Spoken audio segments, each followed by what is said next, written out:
ठीक है, चलिए बढ़ते हैं आगे। अब आज के ट्रेड सेटअप पर और क्या करना चाहिए बाकी बचे 40 मिनट के लिए।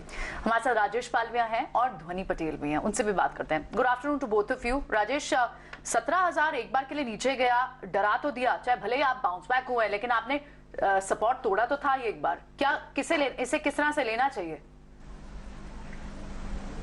गुड आफ्टरनून प्रियंका जी, गुड आफ्टरनून एवरीवन। सो देखिए 17,000 एक साइकोलॉजिकल लेवल था, उसके आसपास आके जरूर मार्केट ने एक बार तोड़ के वहां से बाउंस दिया है, लेकिन अभी भी जिस तरीके के स्ट्रक्चर और जो सेलिंग प्रेशर हमें लार्ज के स्टॉक्स में यहाँ पे बनते हुए दिख रहा है, इस लेवल पे भी ये दिखाता है कि 17,000 के लेवल को भी होल्ड आउट करना काफी डिफिकल्ट है करंट लेवल पे। जिस तरीके के डेटा सेटअप बने, जो स्ट्रक्चर बने हुए हैं मार्केट के और जो शॉर्ट बिल्टअप यहाँ पे सिस्टम में बने हुए हैं, वो क्लियरली दिखाते हैं कि हम 17,000 के नीचे भी फिसलते हुए दिखेंगे और हो सकता है हम 16,800 850 की तरफ यहाँ से नेक्स्ट टारगेट जो निफ्टी पे बनता है वहां तक भी हमें डाउन साइड आते हुए दिख सकती है। बैंक निफ्टी में भी देखें तो अटेम्प्ट जरूर किया बैंक निफ्टी ने लोअर साइड से रिकवरी का, बट जिस तरीके से 40,000 के लेवल को तोड़ के बैंक निफ्टी में लोअर साइड पे भी एक शॉर्ट बिल्टअप का ट्रेड यहाँ पे ओपन होते हुए दिख रहा है, वो क्लियरली दिखाता है कि यहाँ पे फर्दर और डाउन साइड यहाँ पे आते हुए दिखेगी। ग्लोबल मार्केट भी वॉलेटाइल है और वहां से भी कोई क्यूज या कोई सपोर्ट एक्शन नहीं आते हुए दिख रहा है, तो उसके चलते एक लो सेंटिमेंट ट्रेजेक्ट्री में मार्केट ट्रेड करते हुए दिख रहा है और हमें लगता है सेल ऑन राइज की स्ट्रेटेजी अभी भी रखना चाहिए। जब तक निफ्टी 17,250 17,300 के लेवल को अब वापस क्रॉस नहीं करती, उसके नजदीक जो भी पुल बैक मिलते हैं वहां पे शॉर्ट का ही ट्रेड रखना चाहिए। 16,850 तक की डाउन साइड हमें लगता है आते हुए दिख सकती है और बैंक निफ्टी में 40,200 जब तक ये लेवल क्रॉस नहीं होता है तो कोई भी छोटे मोटे पुल बैक में बैंक निफ्टी भी उसके नजदीक पहुंचती है तो वो भी एक शॉर्टिंग अपॉर्चुनिटी होगी। और बैंक निफ्टी में हमें लग रहा है अब यहाँ से 39,300 का लेवल जो आज के लो है, अगर वो टूटेंगे तो फिर बैंक निफ्टी में भी एक बड़ा डाउन साइड का ट्रेड 38,600 500 की तरफ ओपन होते हुए दिख सकता है। तो ओवरऑल दोनों ही इंडेक्स का स्ट्रक्चर तो वीक है, शॉर्ट बिल्टअप अभी भी सिस्टम में ओवरसोल्ड ट्रेजेक्ट्री में होने के बावजूद भी कहीं भी शॉर्ट कवरिंग का ट्रेड अभी भी बनते हुए नहीं दिख रहा है। तो हमें लगता है कि पूरा मार्केट का सेंटीमेंट माहौल जब तक ग्लोबल न्यूज फ्लो पॉजिटिव की तरफ टर्न नहीं होंगे या वहां से कोई बड़ी रिकवरी ग्लोबल मार्केट में नहीं बनेगी, इंडियन मार्केट भी इसी तरीके से वीकनेस का ट्रेड ही कंटिन्यू करते हुए दिखेंगे। बात कही, ग्लोबल मार्केट वॉलेटाइल है, लेकिन इस वॉलेटिलिटी पर भारतीय बाजार इतना बुरा मान गए हैं, सेंटिमेंट इतने खराब हुए हैं कि फ्यूचर्स हरे निशान में ट्रेड करे उसका भी कोई असर इस वक्त मार्केट्स पर, रत्ती पर भी असर नहीं पड़ा। डाउन साइड तो है ही। ध्वनि, गुड आफ्टरनून। गिरावट है, बेयर ट्रिप ग्रिप जो है वो टाइट होती नजर आ रही है, लेकिन ये गिरावट और कितनी गहराएगी? 16,800 के लेवल्स राजेश बता रहे हैं, आप कैसे देख रहे हैं मार्केट्स को? यहाँ से क्या गिरावट या बिकवाली और कितनी गहरा सकती, कौन से लेवल्स वॉच आउट करेंगी? यहाँ से मेरा भी बेयर सेटअप ही बनता है। ओवरऑल हमने लास्ट थर्सडे को भी जब डिस्कस करा था तो मैंने बताया था कि 50 पीरियड का एक डेलीज पे एक्सपोनेंशियल मूविंग एवरेज है, मल्टीपल नंबर ऑफ टाइम्स उसी का रेजिस्टेंस निफ्टी वहां से पलटी है और लास्ट थर्सडे को भी हम उसी लेवल्स के पास ट्रेड कर रहे थे, वजह से हमने नीचे की तरफ का डाउन मूव शुरू करा है। अभी भी दी ओवरऑल सेंटिमेंट यहाँ पे जो बना हुआ है वो नीचे बेरिश साइड का ही बना हुआ है। नीचे की तरफ में 17,800 का जो लेवल है वो बहुत ही की लेवल साबित होगा कि उसके नीचे अगर हम फिसलते हैं तो इसमें हमें और फर्दर एक फॉल देखने को मिलेगा। इसमें एक चीज ये भी देखने जैसी है कि वीकलीज पे भी अगर हम देख रहे हैं तो निफ्टी यहाँ पे वीकलीज पे भी 50 पीरियड की जो एक मूविंग एवरेज होती है उसके नीचे ट्रेड करता हुआ दिख रहा है। तो ओवरऑल जो सेंटिमेंट और सेटअप यहाँ पे बन रहे हैं वो सारे बेरिश साइड के ही बन रहे हैं। बैंक निफ्टी में भी सेम सेटअप बना हुआ है जहाँ पे वीकली का जो चार्ट है वो काफी यहाँ पे ब्रेक डाउन कर चुका है। बैंक निफ्टी में हमें एक रिस्पाइट देखने को मिला था क्योंकि इसके पहले जो एक अपवर्ड लैग शुरू हुआ था जहाँ पे हमें एक गैप का सपोर्ट मिलना चाहिए था, उसी सपोर्ट ने आज एक्ट करा है। नीचे की तरफ में 39,070 का लेवल बैंक निफ्टी ब्रेक करता है तो इसमें एक फर्दर फॉल जो है वो एक्सटेंड करता हुआ दिखता है, जिसमें 38,500 के लेवल्स डेफिनेटली एक इंपॉर्टेंट लेवल साबित होंगे, बट नीचे की तरफ 37,400 भी अगर हमें देखने मिले तो कोई भी यहाँ पे एक सरप्राइज नहीं रहेगा। ठीक है, ऑलराइट। तो ये तो इंडेक्स पे व्यू रहा। आप लोगों की स्पेसिफिक रिकमेंडेशन भी लेंगे, लेकिन इस बीच अब हमारे साथ संजीव वसीम जी भी जुड़ गए, उनसे भी आइए बात करते हैं।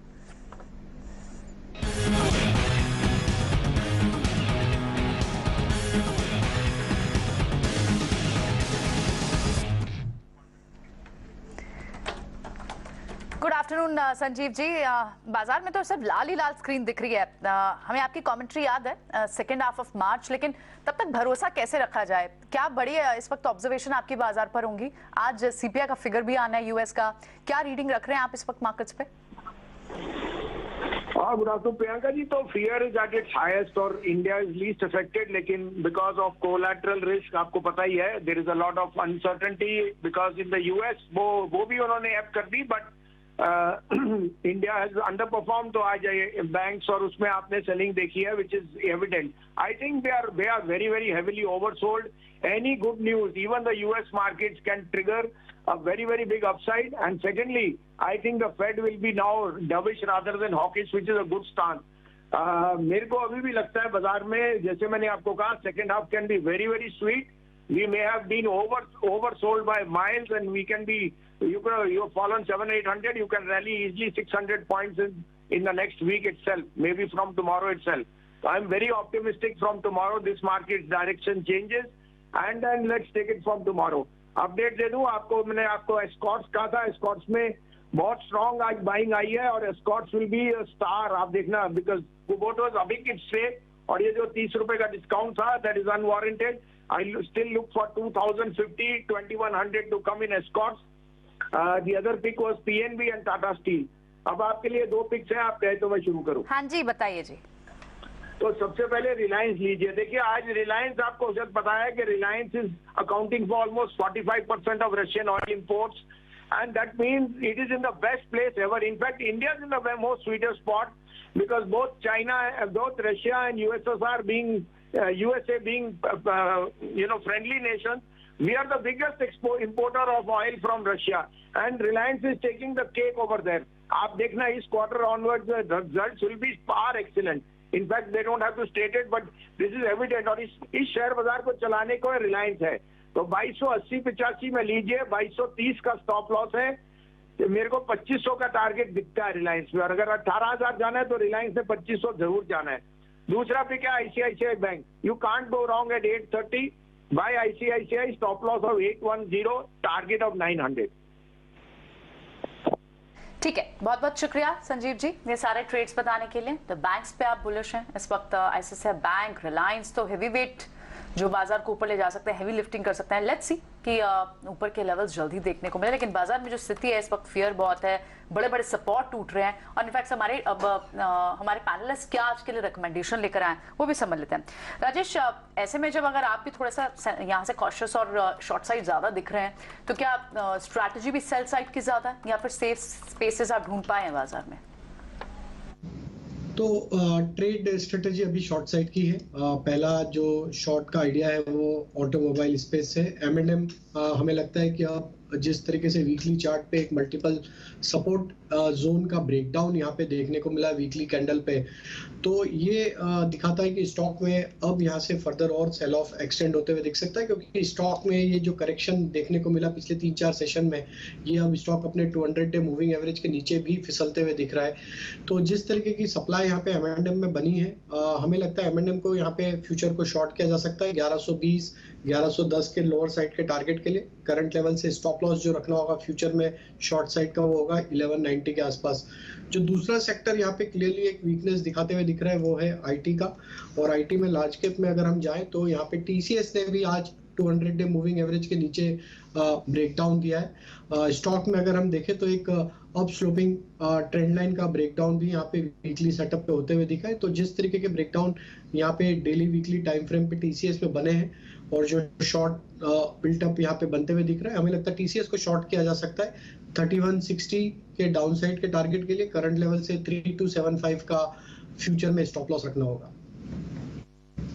के हम ट्रेडिंग आइडियाज लें, जरा बैंक निफ्टी को इंट्राडे लेके आइए ड्रेस साहब। बड़ी साइलेंटली बैंक निफ्टी तेजी से रिकवर की तरफ जा रहा है। जी हाँ, ऑलमोस्ट हरे निशान में आ रहा है। नीचे के भाव से 360 पॉइंट की रिकवरी निफ्टी लेके आइए। हाँ भाई, रिकवरी तो दिख रही है भाई, वाह। बेसिकली 39,500 वो जो लेवल है उसके नीचे स्लिप किया तो लोगों को शॉर्ट कवरिंग का मूड कर गया। निफ्टी में रिलेटिवली कम है रिकवरी। उसका रीजन है कि रिलायंस इंडस्ट्रीज कमजोर है, जैसे भसीन साहब आपको बता रहे थे। अब रिलायंस का इंट्राडे, यही ग्राफ रिलायंस का लेके आइए। रिलायंस 40% फॉल का में इस समय पार्टिसिपेट कर रहा है। अगर रिलायंस रिबाउंड कर गया तो निफ्टी रिबाउंड कर सकता है। डॉक्टर साहब ओके पर आज रिलायंस सारा दिन में कमजोर इतना कहाँ हुआ अजय? सुबह भी फर्स्ट हाफ में आप देखें तो लगभग 0.25% तक की तेजी थी। ये तो मिड डे में थोड़ा सा वीक हुआ था। रिलायंस एक्चुअली इतना गिर नहीं रहा है इस बाजार में। 2300 के नीचे चला गया। ये 2270 हो गया है। हाँ आपको कितना चाहिए? 2800 वाला एट डेज लो है इस वक्त। मैं उस कॉन्टेक्स्ट में नहीं कह रही हूँ, मैं उस कॉन्टेक्स्ट में कह रही हूँ कि जो जिस तरह की गिरावट आप बाजार में देख रहे हैं, सेक्टर्स में देख रहे हैं, हैवी वेट ने इतना आप कह रही हैं गिरना थम गया थोड़ा। हाँ थम गया। 10-10 रुपए गिर रहा है, 50-50 रुपए नहीं गिर रहा है। वो 2-3 दिन पहले हो चुका है ना उसका हो चुका है। 5 दिनों में इसने इतना वीक नहीं किया। 2390 से आ गया है इस वक्त 2270। इसमें क्या है कि लोग जो है ना साइकोलॉजिकली 2300 का वेट कर रहे थे और वो बहुत जोर से निकला है। ये नहीं कि 2300 पे रुका हो, ये जोर से निकल गया, 2285-75 के आसपास आ गया। तो अगर ये घूमेगा तो रिलायंस तो इंडेक्स घूमेगा। लेकिन बैंक निफ्टी में एक अलग चाल चल रही है। 400 पॉइंट की रिकवरी वहां पे एक्सिस और आईसीआईसीआई। डायरेक्टर साहब जल्दी जल्दी एक्सिस, आईसीआईसीआई, एचडीएफसी बैंक वो दिखाइए। ये तीनों की वजह से एक बढ़िया रिकवरी बैंक निफ्टी में अटेम्प्ट हो रही है। और जल्दी हमारे साथ कुणाल बोथरा जुड़ेंगे जो बैंक निफ्टी के अंदर गोते खा के एक ऐसा डेटा निकाल के लाए जिसमें अगर आप बैंक निफ्टी का ट्रेडर हैं, पसंद करते हैं, आपको वो इंस्ट्रूमेंट बहुत पसंद है, तो आपको उसके अंदर मजा आएगा और आपको कॉन्फिडेंस बनेगा एक ट्रेड इनिशिएट करने में। कुणाल हमारे साथ स्टूडियोज में आ चुके हैं और कुणाल का ये मानना है कि बैंक निफ्टी में एक धमाकेदार लॉन्ग ट्रेड पक रहा है। क्यों ऐसा लगता है आपको? जी हाँ, आई थिंक बहुत ही स्ट्रॉन्ग इंडिकेशन है बिकॉज ये लास्ट 3 मंथ से 4 मंथ से हम करेक्शन देख रहे हैं इंडेक्स में।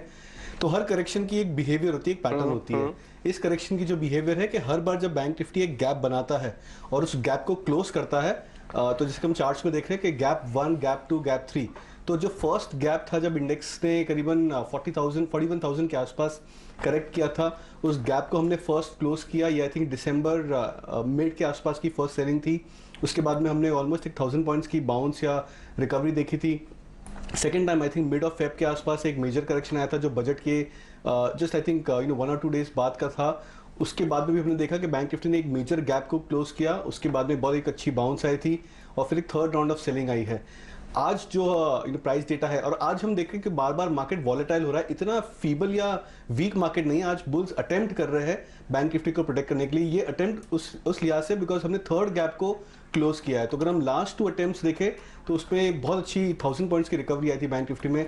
अगर हम लाइक टू लाइक कंपैरिजन देखें तो हो सकता है पॉसिबल कि 39,000 से हम शायद एक जर्नी अपसाइड 40,000 का एक बाउंस देख सकते हैं आने वाले 2 से 3 दिनों में। ठीक है, तो अपसाइड बाउंस एंटिसिपेटेड है। कुणाल, आपके आने से पहले बैंक निफ्टी में एक रिकवरी भी नजर आई है, स्ट्रेंथ के साइंस इस वक्त दिख रहे हैं। लेकिन ऐसे में अभी थोड़ी देर पहले राजेश से बात कर रहे थे, स्टॉक स्पेसिफिक नजरिया भी उनका तो सेल की तरफ ही था। क्या इस बिकवाली भरे बाजार में भी खरीदारी की कॉल्स आए हैं आपके पास? जी हाँ, तो एक ब्रॉडर टर्म आपका आउटलुक हमेशा डाउनसाइड में रह सकता है, बट इस प्रोसेस में जब 1000-2000 पॉइंट बैंक निफ्टी गिरता भी है तो उस प्रोसेस में काफी बार बाउंसेस आता है। तो इस लिहाज से मैं 2 बाय कॉल मेरे अनुमान से यहाँ पे सजेस्ट करूंगा। पहला इनफैक्ट टाइटन पे रहेगा जो मुझे ऐसा लग रहा है कि एक अच्छा बेस बना रहा है वापस से 2380 के आसपास। तो इसको सजेस्ट करूंगा बाय के लिए। टाइटन को यहाँ पे करीबन 100 पॉइंट्स का एक बाउंस देख सकता है। स्टॉप लॉस 40 पॉइंट्स का रख सकता है।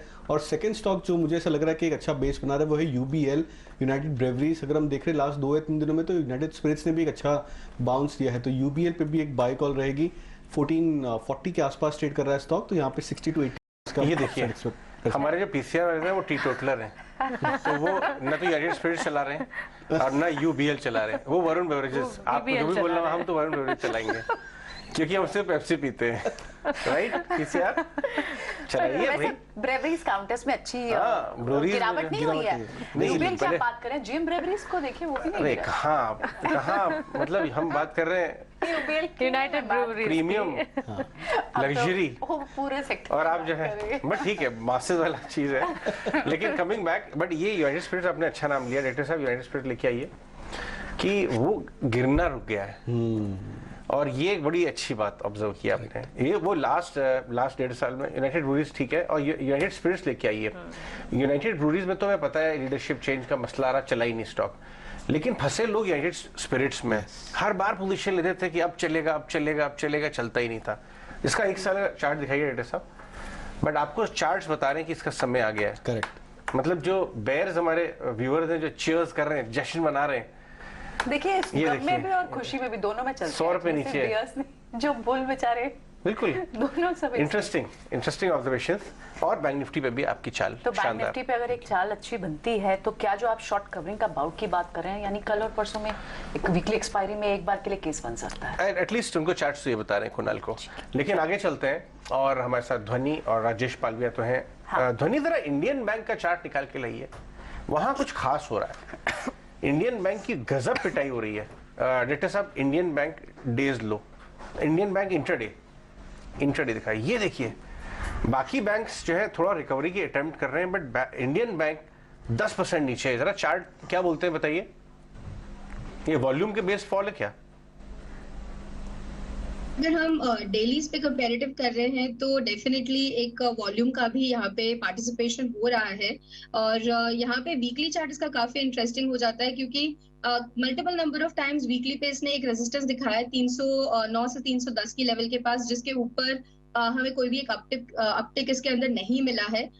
इस वीक की भी अगर हम फॉल करते हैं तो करीब 12% फॉल हम देख चुके हैं, और आज ही जिसमें से मेजर फॉल है वो आज के दिन में आ रहा है। करंट लेवल पे ये जो स्टॉक है वो और एक वीक ट्रेजेक्टरी में जाता हुआ दिख रहा है। इसका नेक्स्ट नीचे की तरफ का जो लेवल बनता है तो 230 का लेवल बनता है। 230 के पास अगर स्टॉक सपोर्ट लेता है तो वेल एंड गुड, वरना अगर 230 का लेवल यहाँ पे हम ब्रेक करते हैं तो इसके अंदर एक फॉल जो है वो 205 तक की एक्सटेंड करती हुई दिख रही है। ओवरऑल ब्रॉडर स्ट्रक्चर में वीकलीज पे भी अगर हम देख रहे हैं तो इसका डायरेक्शनल इंडेक्स जो है वो इन फेवर ऑफ बेरिशनेस ज्यादा दिखाई दे रहा है। बैंक पर तो ध्वनि की कॉल, यहाँ पर उनकी राय हमने जानी। ध्वनि, आपके पास वापस आपके स्टॉक स्पेसिफिक रिकमेंडेशंस के लिए भी आ रहे हैं, लेकिन इस बीच हमारे साथ शरद जुड़ गए हैं। खबर गर्म है सेगमेंट का समय है, चलिए डीलिंग रूम चेक लेते हैं। शरद, गुड आफ्टरनून। आज तो खबर गर्म है, बाजार बिल्कुल गर्म नहीं है। बिकवाली का दबाव, एक रिकवरी अच्छी खासी अटेम्प्ट करने की कोशिश, उम्मीद यही आखिरी कुछ मिनटों में बाजार में अच्छी मजबूती कुछ हद तक नजर आए। लेकिन डीलिंग रूम चेक में कौन सी खबरें गर्म है, आप बताएं। जी बिल्कुल, 10 तारीख को जो है इसी महीने में जो है हमने दिखाया था आपको कि जीएम ब्रूअरीज में जो है थोड़ी बाइंग देखने मिल रही थी डीआई की, और यहाँ पे जो है अगर आप कल के सेशन आज के सेशन को हटा दें तो वहाँ पे आप देख सकते हैं कि इस मार्केट में भी जो है स्टॉक में ज़्यादा गिरावट नहीं देखने मिला है, तो इस पर ज़रूर फोकस रखेगा। लेकिन जो अहम बात है, जो डीलर्स और ब्रोकर्स के साथ हमारी बात हो रही है, तो वहाँ पे कौन सबसे पहले फोकस में रहेगा। यहाँ पे डीआई बाइंग देखने मिल रही है, और याद रखिए स्टॉक 2 ईयर लोज पे है, और पिछले 5 महीने में भी ये स्टॉक में 28% का करेक्शन है, और आज 64% डिलीवरी पे है। और ICICI डायरेक्ट ने भी जो है टारगेट प्राइस जो है रखा है 700 रुपीज़ का बाई रेटिंग के साथ। उसके अलावा दूसरा स्टॉक फोकस में रहेगा कोफोर्ज, और यहाँ पे इंस्टीट्यूशनल सेलिंग देखने मिल रही है, और ब्रोकर्स कह रहे हैं कि जो कंपनीज़ हैं IT कंपनीज जिनके बैंक्स और स्टार्टअप्स पर एक्सपोजर है, वहाँ पे सेलिंग जो है इंटेंसीफाई हो गई है, और कंपनी का लगभग 31% रेवेन्यू जो है आपके BFSI सेगमेंट से आता है। पिछले 5 सेशन में जो है कंपनी 9% का गिरावट आया है। और तीसरा स्टॉक फोकस में रह रहा है HPCL, और यहाँ पे डीलर्स कह रहे हैं कि OMCs में बाइंग पिकअप हो रही है, और इसका मतलब ये है कि 4th क्वार्टर के नतीजे अच्छे आने वाले हैं, और जो मार्केटिंग मार्जिन है वो भी बहुत स्ट्रॉन्ग रहने वाले हैं। और इसके अलावा एक पोटेंशियल डिविडेंड भी अनाउंसमेंट हो सकती है अर्निंग्स के बाद। तो ये 3 खबर जो है हमारे स्टॉक स्पेसिफिक खबर गर्म में है आज। जेम ब्रेवरीज जिसके बात कर रहे थे ना अभी, एक्चुअली ये शरद ही हाईलाइट कर रहे थे, क्योंकि इन्होंने 10 फरवरी को बताया था कि बाइंग डीआईएस की तरफ से जारी है, और आप देखें इस पूरे उसमें आप कह रहे थे कि प्रीमियम नहीं लिया। ये जो है जेम ब्रूअरीज जो है अपने प्रोडक्ट, इनका जो प्रोडक्ट है ना अपनी रेंज के प्रोडक्ट में इंडस्ट्री का दादा है, मतलब वन साइडेड इन्हीं के प्रोडक्ट। आई थिंक इनकी रेंज प्रोडक्ट्स में यही एक लिस्टेड भी है। हाँ, ये भी बात है। तो ये एक है, बट ये HNI फेवरेट है, इसको जरा देख के काम करें। मैं आपको एक और इंटरेस्टिंग स्टॉक बताता हूँ जो चला नहीं बाजार में, लेकिन अगर आप म्यूचुअल फंड्स का डेटा देखें तो लास्ट 2-3 महीने में अच्छे फंड्स ने उस स्टॉक में एडिशन किए हैं। राजेश, मैं जी एंटरटेनमेंट की बात कर रहा हूँ, ऐसे खराब बाजार में भी गिरना थम गया है 190-192 के आसपास। क्या ये एक लेने वाला लेवल आ चुका है? अजय जी, काफी बड़ा करेक्शन तो ऑलरेडी स्टॉक में हो चुका है, और स्टॉक को देखें तो अक्रॉस ऑल टाइम फ्रेम एक बियरिशनेस वीकनेस तो यहाँ पे बनी हुई है। लेकिन जिस तरीके से स्टॉक में गिरावट जो थमी है, अगर हम इसको देखें हिस्टोरिकली तो यहाँ पे जो लो बने थे ऑलमोस्ट 2021 में, जो अप्रैल मई के मंथ में जो बने थे लो, उसके आसपास से ही स्टॉक ने एक सपोर्ट लेके थोड़ा पुल बैक का ट्रेड वहां से जरूर बनाते हुए दिख रहा है। हमें लगता है कि अभी थोड़ा वक्त लगेगा यहाँ पे स्ट्रेंथ रीगेन करने में। 210-215 इसके लिए मेजर हर्डल है। हायर साइड पे। अगर ये स्टॉक उसके ऊपर क्रॉस होके उसके ऊपर वीकली क्लोजिंग बेसिस रखने में कामयाब होता है तो यहाँ पे एक शॉर्ट कवरिंग का ट्रेड बनते हुए दिखेगा या फिर यहाँ पे एक नया पोजीशन ऐड होते हुए दिखेगी। अभी रेंज बाउंड ट्रेड लगता है, हमें लगता है कि टाइम भी यहाँ से 180 से लेके 210-15 ये एक रेंज रहेगी, इस रेंज में ट्रेड करते हुए रहेगा। तो स्टॉप लॉस अगर आपका लॉन्ग साइड का किसी का भी ट्रेड है तो 180 का स्टॉप लॉस जरूर रखना होगा, क्योंकि वो लेवल टूटेंगे तो स्टॉक में फिर ये डाउन ट्रेंड को कंटिन्यू करते हुए दिखेगा। तो अभी यहाँ पे 180 के स्टॉप लॉस से 210-15 के टारगेट के लिए एक ट्रेडिंग पोजीशन ली जा सकती है। 210 पहला लक्ष्य, उसके बाद 215 तक के टारगेट्स भी, 180 के स्टॉप लॉस को मेंटेन कीजिए। ध्वनि, if I am not wrong, शायद आपकी कॉल्स लेना रह गया है, बताएं ट्रेडिंग आइडियाज इस वक्त क्या है मार्केट्स में, कौन से स्टॉक्स हैं आपके रेडार पर? जी बिल्कुल, मेरी तरफ से जो पहला स्टॉक है it is going against everyone contrarian approach पे। मैं रिलायंस को यहाँ पे शॉर्ट साइड का ट्रेड है मेरा उसके अंदर। करंट लेवल्स में अगर रिलायंस में हम देख रहे हैं तो ओवरऑल 2300 लेवल्स की जो हम बात कर रहे थे, जो एक साइकोलॉजिकल लेवल भी है, और डेटा के हिसाब से अगर हम चार्टिकली देखते हैं तो वहां पे सितंबर 2022 और फरवरी 23 में स्विंग लोज बनाए गए थे जिनको हम ब्रेक कर चुके हैं। ओवरऑल ऑप्शन डेटा भी यहाँ पे सजेस्ट करता है कि 2300 की कॉल ऑप्शंस में यहाँ पे ऑलमोस्ट 57% की एडिशन हुई है। तो फर्स्ट मेरा रिलायंस में यहाँ से सेल कॉल बनता है, करंट लेवल से उसको सेल करना है। जो नेक्स्ट टारगेट बनता है 2180 का बनता है, और इसमें जो स्टॉप लॉस आपको मेंटेन करना है 2300 का स्टॉप लॉस मेंटेन करना है। नेक्स्ट मेरा सेल कॉल जो बनता है वो पॉलीकैब में है। पॉलीकैब का भी ओवरऑल स्ट्रक्चर यहाँ पे एक बेरिश साइड का बना हुआ है और करंट लेवल से उसमें सेल करना है। नीचे की तरफ का जो टारगेट है वो 2750 का बनता है और स्टॉप लॉस जो है वो 2920 का मेंटेन करना है। ठीक है, ओके। लेकिन इस बीच बहुत ही इंटरेस्टिंग डेटा है, क्योंकि बाजार में जैसा भी एक्शन हो रहा हो, लेकिन म्यूचुअल फंड्स भी काफी एक्टिविटी करते हैं। उससे एक्चुअली एक नब्ज तो पता चलती है कि म्यूचुअल फंड के रडार पर इस वक्त कौन से स्पेसेस और स्टॉक्स हैं। बहुत इंटरेस्टिंग डेटा कंपाइल किया है हमारे लिए सुमित ने कि पिछले 3 महीने में म्यूचुअल फंड से कहाँ खरीदारी की है और कहाँ से पोजीशन अपनी रिड्यूस की है। एक बार पहले वो सारा डेटा समझते हैं सुमित से।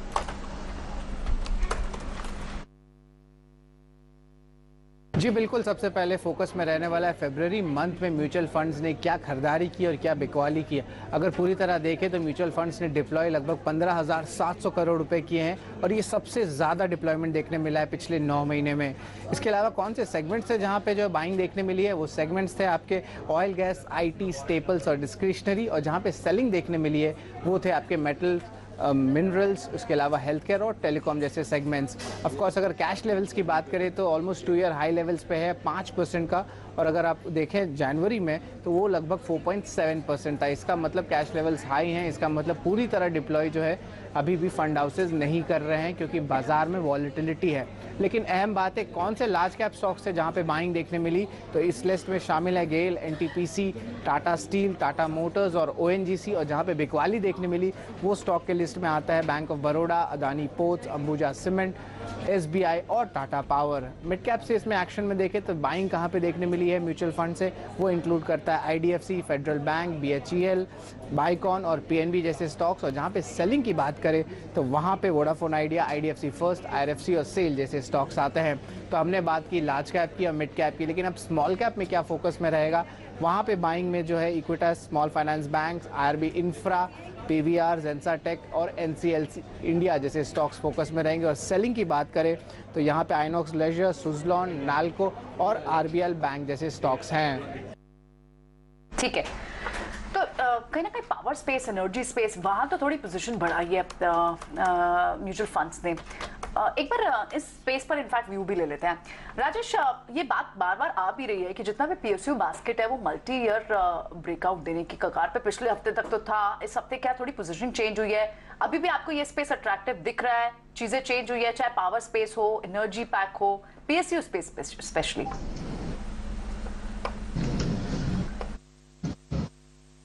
तो NTPC यहाँ पे हमें लगता है कि एक अट्रैक्टिव बेट रह सकता है। यहाँ पे NTPC में जिस तरीके के स्ट्रक्चर बने overall daily, weekly, monthly time frame पे, हमें लगता है NTPC की एक स्ट्रेंथ यहाँ पे कंटिन्यू होते हुए दिख सकती है। स्टॉक में 174, 173 इंपॉर्टेंट लेवल है। अगर इसके ऊपर या सस्टेन रहता है तो NTPC का नेक्स्ट टारगेट यहाँ से 190-95 की तरफ बढ़ते हुए दिख सकता है।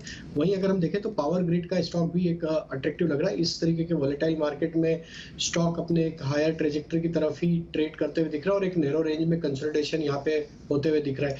हमें लगता है पावर ग्रिड में जिस तरीके के स्ट्रक्चर बने यहाँ पे 230 यहाँ से एक इमीडिएट रेजिस्टेंस लेवल, अगर ये लेवल को सरपास करता है ये स्टॉक तो नेक्स्ट टारगेट इसका जो बन सकता है करीब 245 250 की तरफ भी बढ़ते हुए दिख सकता है। तो काफी समय से एक रेंज में कंसोलिडेशन करके अब अपने मल्टीपल रेजिस्टेंस जोन को अप्रोच करते हुए दिख रहा है। हमें लगता है पावर ग्रिड में भी लॉन्ग साइड का ट्रेड रखा जा सकता है 218 के आसपास के स्टॉप लॉस रख के।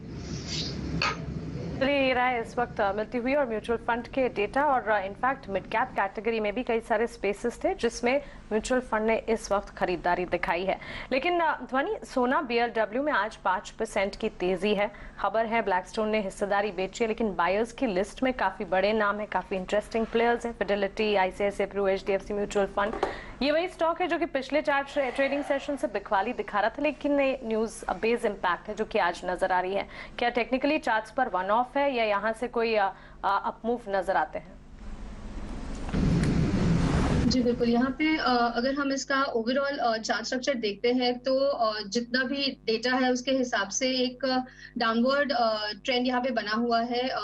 डेलीज पे हमें देखने को मिल रहा है कि आज के दिन में हमें एक यहाँ पे रिस्पाइट देखा है, हमने एक देखा है कि अपटिक मिली है करीब 6 से 7% की। इसके अंदर जो फर्दर लैग ऑफ अपमूव है उसके लिए आज के दिन का हाई जो है उसे क्रॉस करना, मतलब कल की सेशन में इसकी कंफर्मेशन मिलना बहुत ही जरूरी है। कल के दिन में अगर हम इसमें 436 के ऊपर ट्रेड करते हैं, 37 के ऊपर, तो इसके अंदर एक बाय ट्रेड करी जा सकती है, बट बहुत ही एक रेंज बाउंड यहाँ पे मूवमेंट रहेगा जिसमें ऊपर 470 तक का एक टारगेट बनता है। नीचे जो स्टॉप लॉस यहाँ पे मेंटेन करना रहेगा तो इसके अंदर आप 425 का स्टॉप लॉस मेंटेन करिए। कल की कंफर्मेशन लेने के बाद इसके अंदर फ्रेश एंट्री करी जा सकती है। पर फिर से वो म्यूचुअल फंड के उस डेटा को वापस लेकर आते हैं जहाँ एडिशन और डिलीशन हुई है। इसमें इनफैक्ट अजय एक स्टॉक तो आपका काफी फेवरेट है, भारतीय एयरटेल, वहाँ एडिशन हुई है और कुछ लार्ज कैप्स नाम भी अच्छे ऐड किया, रिलायंस, TCS, भारतीय के अंदर। और देखिए एक और अच्छी बात है कि म्यूचुअल फंड जो है ना डोमेस्टिक, वो गिरते हुए पोजीशन बिल्ड करते हैं, वो चेज नहीं करते हैं। अगर आप 6 महीने का ग्राफ देखें तो रिलायंस इंडस्ट्री 28 वाला 2280 आ गया, तो गिरते हुए में लास्ट 1.5-2 महीने में ऐड हो रही है पोजीशन। इवन भारतीय में भी वही हुआ है। 900 वाला 770 गया है, तो इस गिरावट में FI जब बेच रहे हैं तो DI पोजीशन ऐड करते हैं, इसलिए आपको वहां पे वो चीज नजर आई। बट मैं आपको एक और स्टॉक बताता हूँ जो अभी 15-20 मिनट में, आधे घंटे में बहुत शानदार तरीके से चल रहा है, वो रेमंड है। खराब बाजार में जहां मिड कैप की भयंकर पिटाई हो रही है, रेमंड का इंट्राडे ग्राफ लेके आइए, डेज हाई पे ट्रेड कर रहा है। ये एक तरह से सेंस दे रहा है शायद कि कोई पोजीशन ऐड कर रहा है यहाँ पे। राजेश जरा रेमंड के चार्ट्स बताइए, 1280 पे ऐड करना चाहिए, इसके रिसेंट हाई 1600 रुपए थे। जी अजय जी, तो देखिए स्टॉक का ओवरऑल लॉन्ग टर्म स्ट्रक्चर तो बुलिश है। जरूर पिछले कुछ दिनों में हमने एक हायर साइड से करेक्टिव मूव देखा है। स्टॉक 1600 से ऑल द वे 1300 की तरफ करेक्ट हुआ है और स्टॉक ने इस करेक्शन में 50 to 100 डे मूविंग एवरेज को भी लोअर साइड पे ब्रीच किया है। लेकिन अगर इसके ओवरऑल स्ट्रक्चर देखें तो हमें लगता है स्टॉक एक अच्छे सपोर्ट एरिया के आसपास ट्रेड करते हुए मिल रहा है, तो रिस्क रिवॉर्ड के हिसाब से फेवरेबल है। हमें लग रहा है 1220 यहाँ से एक इम्पॉर्टेंट सपोर्ट एरिया, उसका स्टॉप लॉस रख के पोजीशन लॉन्ग साइड का लिया जा सकता है। मार्केट की कंडीशन सपोर्टिव नहीं है, अदरवाइज हमें लगता है कि ये स्टॉक यहाँ से एक अच्छा पुल बैक दिखा सकता है। 1330 1360 ये 2 लेवल हमें लगता है शॉर्ट टर्म में आते हुए दिख सकते हैं। तो थोड़ी बहुत गिरावट मिलती तो इसको ऐड करें, 1220 के आसपास स्टॉप लॉस रखें और 1360 तक के अपसाइड के टारगेट के लिए। एक और स्टॉक है गुजरात फ्लोरोकेम। गुजरात फ्लोरोकेम लेके आए डॉक्टर साहब, वहां भी लास्ट 1.5-2 महीने में अच्छी खासी एडिशन देखी गई है। PMS जो PMS यूनिवर्स है, 30-40 PMSs हैं ऑन एवरेज 1,500-2,500 करोड़ से लेके। ये देखिए पिछले महीने में आपको सबको बताया मार्केट कहाँ गया है और गुजरात फ्लोरो पिछले 1 महीने में कहाँ गया है। 10% चला है 1 महीने के अंदर, 300 रुपये, 32 रुपये का भाव है। HNI favourite. ध्वनि जरा गुजरात फ्लोरो के चार्ट्स को देख के बताएं किस लेवल्स तक के लिए आ सकते हैं, वेट किया जाना चाहिए। यहाँ पे ओवरऑल जी बिल्कुल, यहाँ पे ओवरऑल जो चार्ट स्ट्रक्चर यहाँ पे बना हुआ है, तो हमने एक इसके अंदर जो बेरिश मूव था वो देख लिया है। उसके बाद हमें एक स्ट्रक्चर रिवर्सल यहाँ पे देखने को मिला है। करंटली अगर हम इसकी बात कर रहे हैं तो एक फिबोनाची रिट्रेसमेंट में हम लोग ऑलरेडी 38% के ऊपर ट्रेड कर रहे हैं। तो इसके अंदर यहाँ से करंटली एक लॉन्ग पोजीशन क्रिएट करी जा सकती है। ओवरऑल जो इसका नेक्स्ट मूव जहाँ पे हमें प्रॉफिट बुकिंग करनी चाहिए तो 3500 50 तक का एक लेवल मिलता है जहाँ पे 61.8% का रिट्रेसमेंट लेवल आ रहा है, तो वहां तक के टारगेट्स के लिए इसको प्ले करा जा सकता है। आपका जो स्टॉप लॉस यहाँ पे मेंटेन करना रहेगा तो आप नीचे की तरफ में 3150 का स्टॉप लॉस लगाइए। ये राय गुजरात फ्लोरो दोनों स्टॉक्स अच्छी मजबूती दिखाते हुए इसी लिस्ट में IEX का स्टॉक भी शामिल है। अच्छी तेजी के साथ इस स्टॉक में भी कामकाज। तो रेमंड, गुजरात फ्लोरो, IEX जैसे काउंटर्स हैं जो कि इस वक्त ट्रेड पॉजिटिवली कर रहे हैं। लेकिन आइए BTST ट्रेड्स या STBT ट्रेड्स अब हमारे मार्केट एक्सपर्ट से समझते हैं। राजेश जी, कोई BTST STBT ट्रेड्स आप लेकर जाना चाहेंगे? BTST में स्टॉक जो हमें यहाँ पे अट्रैक्टिव लग रहा है वो है क्यूमिंस इंडिया का। ओवरऑल यहाँ पे बुलिश ट्रेंड कंटिन्यू होते हुए दिख रहा है। Series of higher top higher bottom formation यहाँ पे बने हैं और आज इस तरीके के मार्केट में भी स्टॉक अपने डे हाई की तरफ क्लोज होते हुए दिख रहा है। तो यहाँ पे एक कंटिन्यूटी बनी हुई है, बाइंग इंटरेस्ट बना हुआ है। ये स्टॉक को क्यूमिंस इंडिया को यहाँ पे हम BTST करने की सलाह देंगे। अपसाइड के टारगेट 1730 1740 तक आते हुए दिख सकते हैं। करंट लेवल से स्टॉप लॉस होगा करीब 1660 के आसपास। जो दूसरा स्टॉक हमें लगता है वीक हो चला है वो ऑटोमोबाइल। अगेन हमारा फोकस है ऑटोमोबाइल पे और हमें लगता है जिस तरीके की सप्लाई यहाँ पे ऑटोमोबाइल स्पेस में बनी है, अशोक लीलैंड पे यहाँ पे फोकस करना चाहिए। 142 का जो लेवल था उसको अब ये ब्रेक डाउन कर चुका है और स्टॉक अपने सारे इंपॉर्टेंट मूविंग एवरेज के नीचे फिसलते हुए दिख रहा है। जिस तरीके की वीकनेस अशोक लीलैंड में यहाँ पे हमें लग रहा है 134 तक की downside STBT point of view से आते हुए दिख सकती है। करंट लेवल से 143 के स्टॉप लॉस से अशोक लीलैंड पे शॉर्ट करने की सलाह है। BTST, कमिंस और STBT अशोक लेलैंड राजेश की तरफ से। ध्वनि, आपकी तरफ से क्या कॉल्स होंगी? मेरी तरफ से STBT का ट्रेड रहेगा। SBI का जो काउंटर है वो यहाँ पे खास करके ध्यान में रखने जैसा है क्योंकि ओवरऑल चार्ट स्ट्रक्चर जो यहाँ पे है वो वीक बनता हुआ दिख रहा है। इंट्राडे पे हमने देखा है कि पिछले कुछ समय में हमें एक बाउंस डेफिनेटली इसमें मिला है बट वो सस्टेनेबल यहाँ पे नहीं दिख रहा है। करंटली हम उसी 30 मिनट्स के चार्ट को अगर लेके आते हैं तो जो प्रीवियस कैंडल थी उनके गेन्स को हम ऑलरेडी यहाँ पे वाइप ऑफ कर चुके हैं। तो करंट लेवल से SBI में मेरा सेल कॉल बनता है, STBT ट्रेड बनता है। नीचे की तरफ का जो आपका टारगेट रहेगा तो इसके अंदर आपका 512 का टारगेट रहेगा। स्टॉप लॉस जो यहाँ पे मेंटेन करना रहेगा तो आप यहाँ पे 532 का स्टॉप लॉस लीजिए। ठीक है, तो ये तो हुई SBI पे बात, लेकिन राजेश से भी समझ लेते हैं। राजेश, क्या होने चाहिए, क्योंकि अगर आप इस टाइम इंटरनेशनल मार्केट्स को देखें, डाउ फ्यूचर्स को देखें तो उसको देखते हुए एक बार के लिए, और जो ट्रेंड चल भी रहा है अभी आप लगातार देखें, हालांकि शॉर्ट के ट्रेडर्स जरूर प्रॉफिटेबल पोजीशन में रहे हैं लेकिन एक बार के लिए SGX निफ्टी और ओपन अप ट्रेड का गैप अप का एक थोड़ा रिस्क तो रहता है। आप कैसे कैरी फॉरवर्ड करेंगे पोजीशंस को? क्या यहाँ से शॉर्ट ले जाना एक रिस्की बेट इस जंक्शन पे हो सकती है? रिवॉर्डिंग होगा इतना?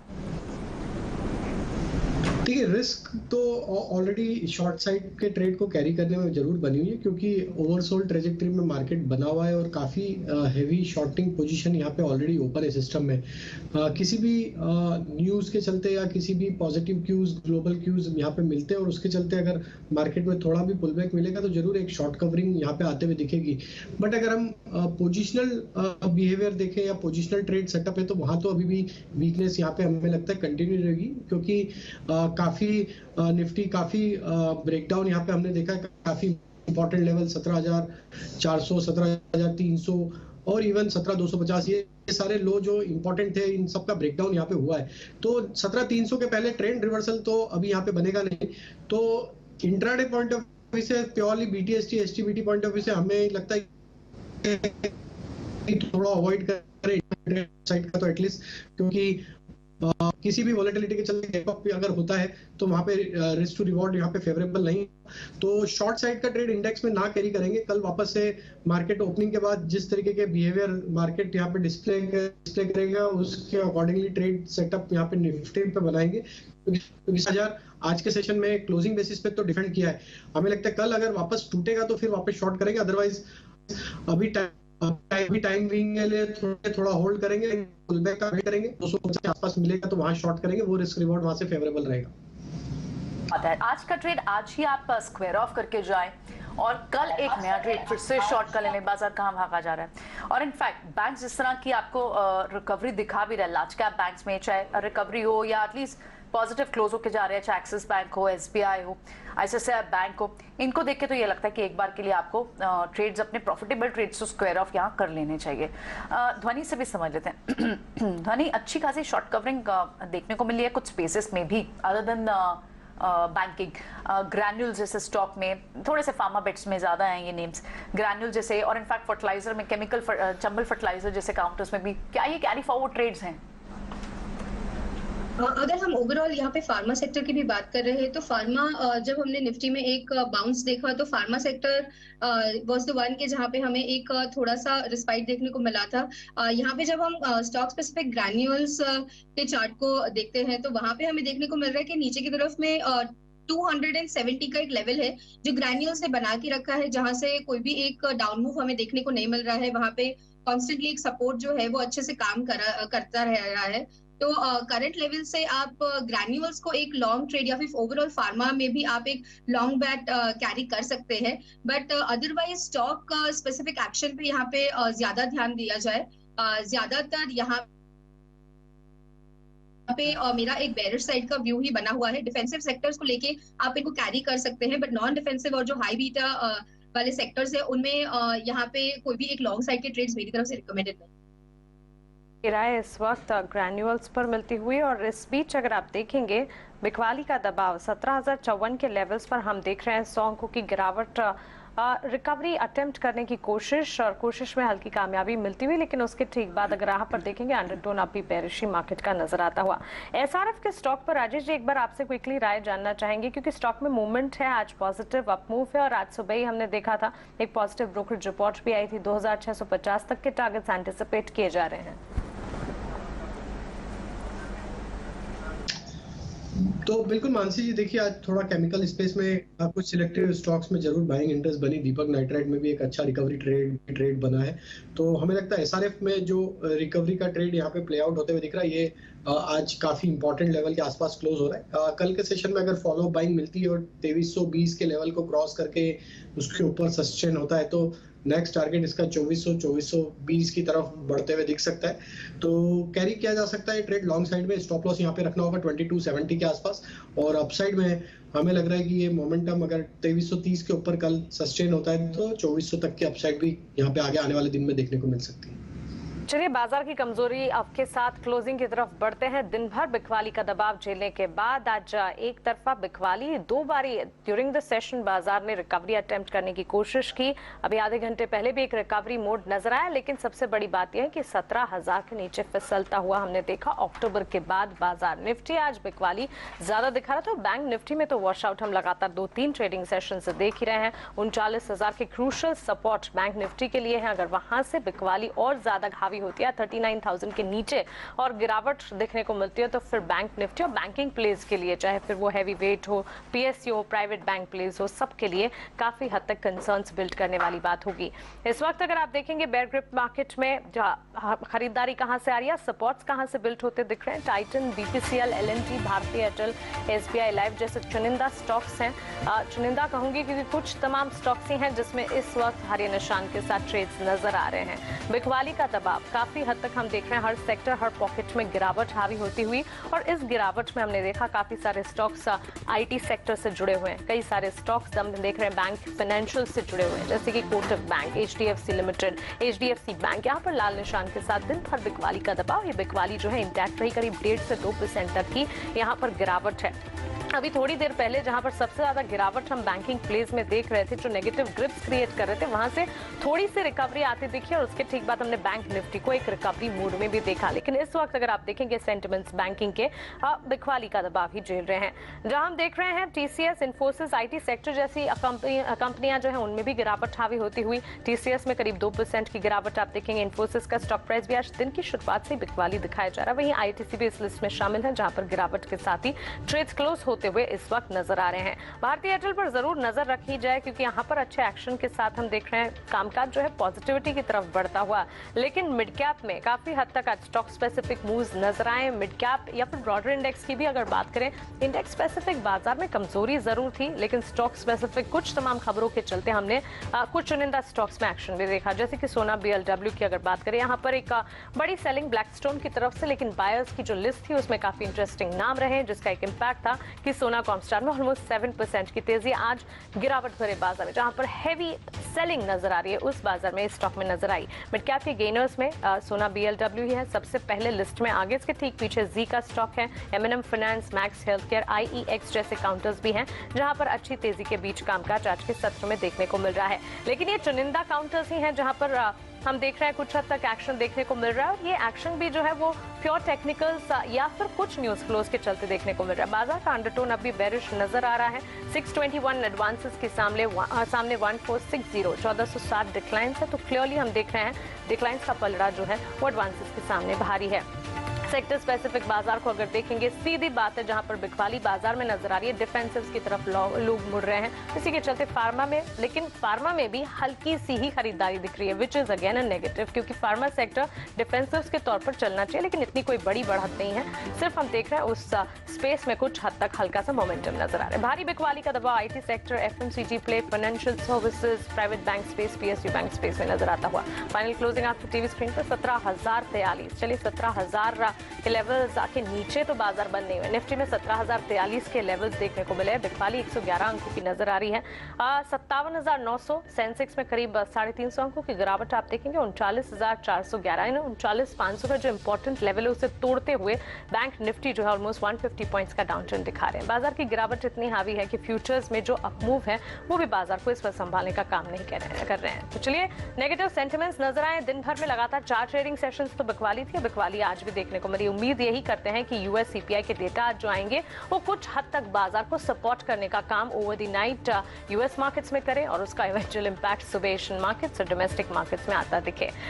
ध्वनि, राजेश जी, आपका बहुत शुक्रिया हमारे साथ जुड़ने के लिए, और इस गिरावट भरे बाजार में मार्केट में हमारी हैंड होल्डिंग, हमारे व्यूवर्स की हैंड होल्डिंग कर अपने स्टॉक स्पेसिफिक आइडियाज हमारे साथ शेयर करने के लिए। चलिए, क्लोजिंग कॉल्स को हम यही समेट रहे हैं। मुझे दीजिए इजाजत, लेकिन आप बने रहें 18 स्वदेश के साथ। नमस्कार।